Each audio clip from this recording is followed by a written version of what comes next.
Well, both countries stay in power, both regimes stay in power through very powerful intelligence and state security apparatus. That's really their top tool for staying in power and for advancing and for staying ahead of us.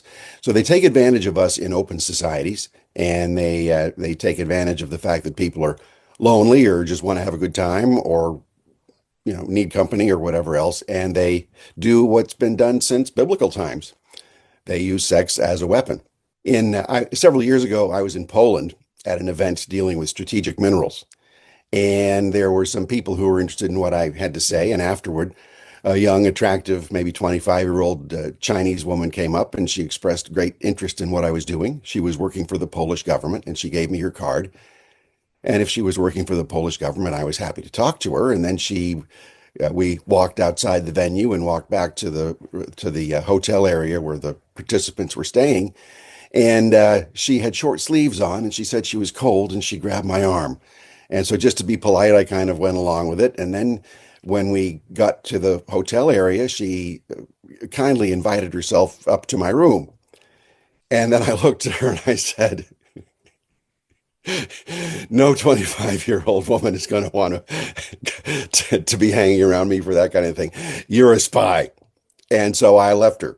And I immediately went to the Polish authorities, told her this person who had a Polish government email address was a Chinese spy, what she was trying to do, and they threw her out of the country within days.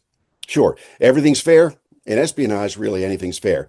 But in Chinese espionage or in Russian espionage, more than everything is fair. So at least on the American and the Western side, we do have some sorts of boundaries, although I'm sure that the CIA uses these types of traps also.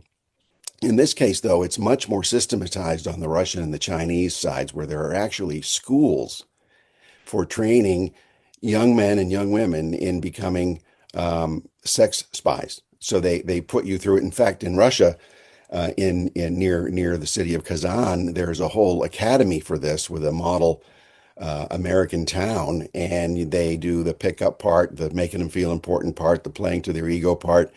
Who's the lonely geek behind the computer who doesn't have a life? Who's the lonely bureaucrat who doesn't have a life?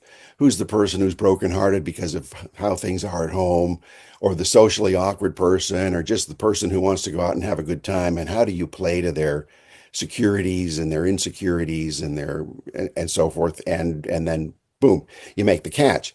Now, the Russians will generally do it for blackmail purposes or for some sort of co-optation purposes.